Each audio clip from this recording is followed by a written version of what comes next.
The brain in old age. In its furrows and folds dwell the imprints of a lifetime, the unique history that makes us who we are.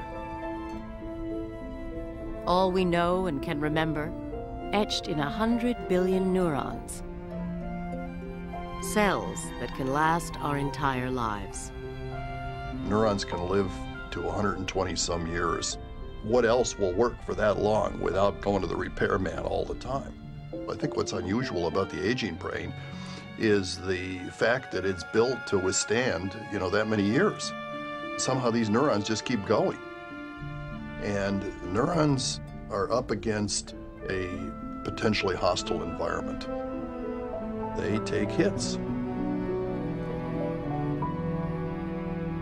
In its final decades, the brain must contend with the slowing down of its neural circuits, and with crippling diseases and injuries few younger brains ever face.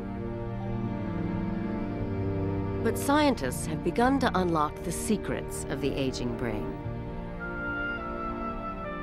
Long thought to be defenseless to the onslaughts of time, the brain can marshal surprising powers of renewal.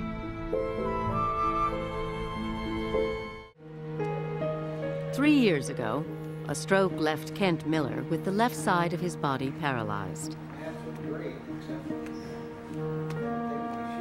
Even after months of rehabilitation, he still can't use his left arm and hand. His career as an accountant has come to an end. About using a toothbrush to brush your teeth. Did you use the affected hand to do that? No, I didn't do that. You just use your right hand? Yeah. When you were getting dressed, putting your arm through a sleeve of clothing, do you actively push your left hand and arm through, or do you pull it on with your right hand? I pull it on with my right. So that means your left hand just kind of sort of laid there. Yeah. At the University of Alabama in Birmingham, Kent has enrolled in a study that may help him regain the use of his arm.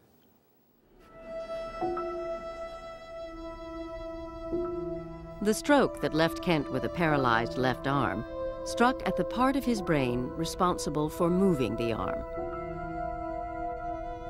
A blockage in an artery suddenly stopped the flow of blood, cutting off oxygen, shutting down the flow of signals. Millions of neurons were killed.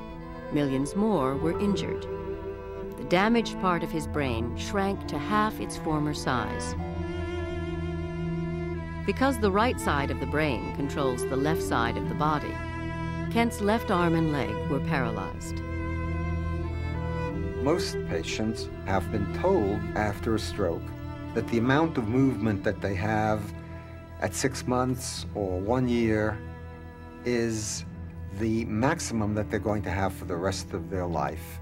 Whatever they have at 1 year, that's it, and they're not going to get any better.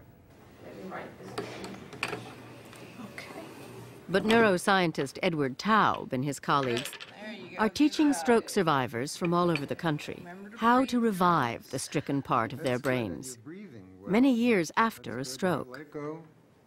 Relax. Let it go. Extend that finger on out, yeah. Good job. There are little spacings in here for each individual finger, so you're going to have to push your hand all the way in.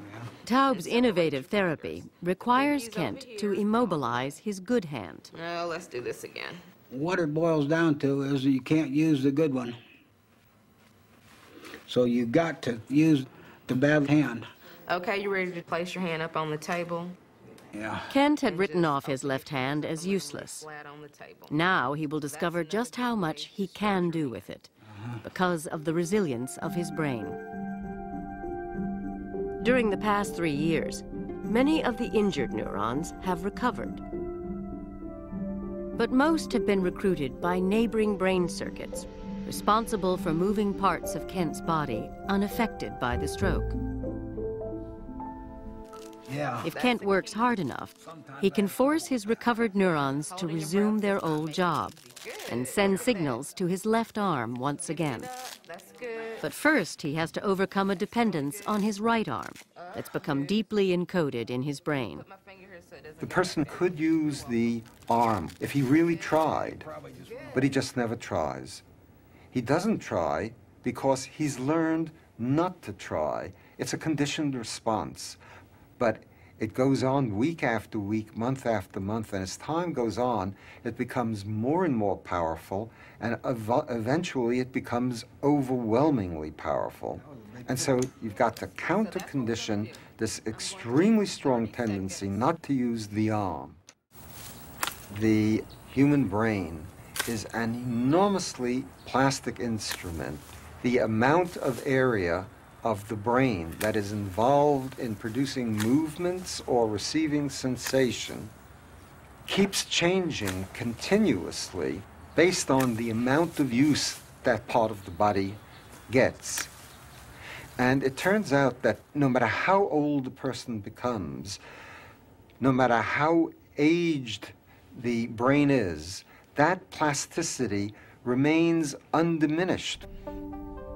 Taub has found that after just 2 weeks of therapy, the part of the brain that controls the crippled limb has expanded back to its original size. Just why is still a mystery. In introductory psychology courses, when I first went to school, they used to say some people think of the brain as a muscle, and that was invariably followed by the professor laughing and saying the brain isn't the muscle. Well, the fact of the matter is that in the last 15 years, what we've begun to find is that, in a sense, the brain is like a muscle, and the more that you exercise it, the better it gets.